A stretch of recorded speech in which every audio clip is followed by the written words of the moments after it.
כשחזר מעזה וגילה שהעסק שלו עומד בפני קריסה. הנה.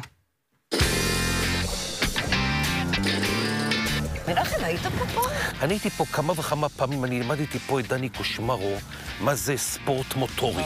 עוד פעם, אני המצאתי אותו. אתה רוצה גם שאני אקנה את זה? תשאלי את דני קושמרו. בוא, תראה את הילדה הקטנה הזאת, איך היא רוכבת כאן. מה זה? בת כמה את? אני בת 10. וזה התחביב שלך? כן. זה כבר המקצוע שלך? כן. בואי תספרי מתי זה התחיל. זה התחיל בגיל 7.5 פה במסלול מוטור שדה. אוקיי, והיום? והיום אני רוכבת על אופנוע מרוץ גדול. ואת מתאמנת פה, בשדה כן. תימן? וזה מה שאת רוצה לעשות בחיים? יאללה, קדימה, מקונוס לקונוס, ריכוז. עוד דגל. זו הפרנסה. קודם כל אני מורה ומחנך, אז זה מה שאני עושה באמצע השבוע. ובסוף שבוע ובחגים ובחופשים, כמו שאתם יודעים, למורים יש הרבה, אז אני פה באהבה השנייה שלי, שזה המסלול מרוצים במוטור סיטי. אני מדריך פה, עושה פה חוויות נהיגה, ימי מסלול, הדרכות מתקדמות, כל מה שקשור לעולם המוטורי. מי האנשים שמגיעים? מי האנשים שמגיעים? אז ככה, קודם כל, הם מגיעים בכיף, כי בדרך כלל זה ימי הולדת, או אירועים מיוחדים, חגיגות. לא מזמן הייתה לי סבתא בת 80 שחגגה פה. אוקיי, אז טווח גילאים, באמת, מ-16 עד 80, הכי מבוגרת שהייתה לי. ובעצם באים לפה וחווים מה זה להיות נהג מרוצים ליום אחד, כמו שצריך. אי פעם הייתם במסלול מרוצים, הודרכתם, עשיתם הדרכה במסלול? והוא טוען שהוא בעצם המציא דני קושמרו. לא. אז אני מבינה שהוא עשה וחווה את זה. אני לא ספורט ולא אתגרי ולא מוטורי. יפה, אז תלמד אותה, ורק צריכים להגיד פרקי תהילים שתחזור הביתה בשלום. תחילת הדרך. אז תחייה, קדימה. אתה חושב שבגילי המופלג אני אצליח להגיע... לא חושב, אני בטוח. מה זה תצליח? הוא סיפר לך לפני דקה ש... על אישה בת 80, שאישה בת 80, קצת גדולה ממך ב3-4 שנים. יאללה, תרגישי את הגז, תחייה, תני בראש.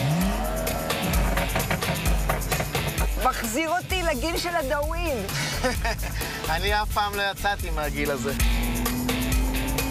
יאללה, גז, שמחי עליי, תראי, הכל ישר, פתוח, אין לנו שום דבר שיפריע לנו. גז, עוד גז, תחייה, אל תדאגי, שמחי עליי. אבל יש לי ילדים, נכדים. גם לי יש 3. מקווה שיש לי גם בעל אוהב, אני יודעת. תחייה עוד, תחייה עוד. אני בשלב הזה, מנחם, מרגישה שאני ממש תורמת למען העסקים של המילואימניקים. איפה שירתת? אז ככה, אני עכשיו שירתי בפלסר שנקרא 5349. גויסתי, התנדבתי בעצם, אני בן 43, לא הייתי אמור לשרת עכשיו.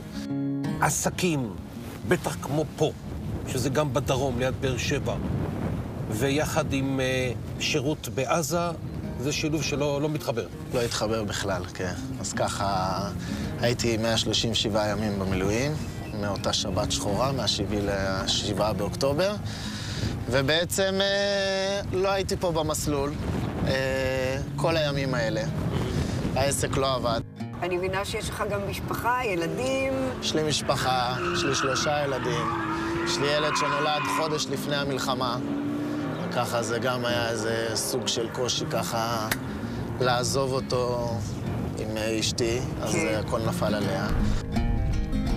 הנזקים שנגרמו פה אז קודם כל, למרות שחושבים שהאוטו הוא שלי, אז הוא של הבנק, ואני משלם עליו חודש בחודשו.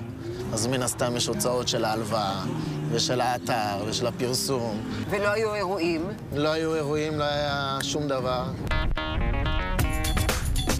בכלל, כל הלחץ, כל הזה, משחררים את כל האדרנלין פה, אנשים צריכים לפרוק קצת את המתח. אנחנו מדינה עם הרבה מתח וסטרס.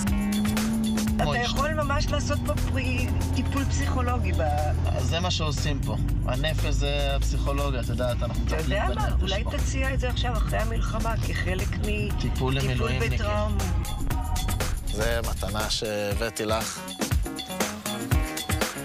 יש לך... אתה תקבל גם פרס ניחומים. זהו, פרס ניחומים. פרס ניחומים למנחם, הוא יקבל בטח.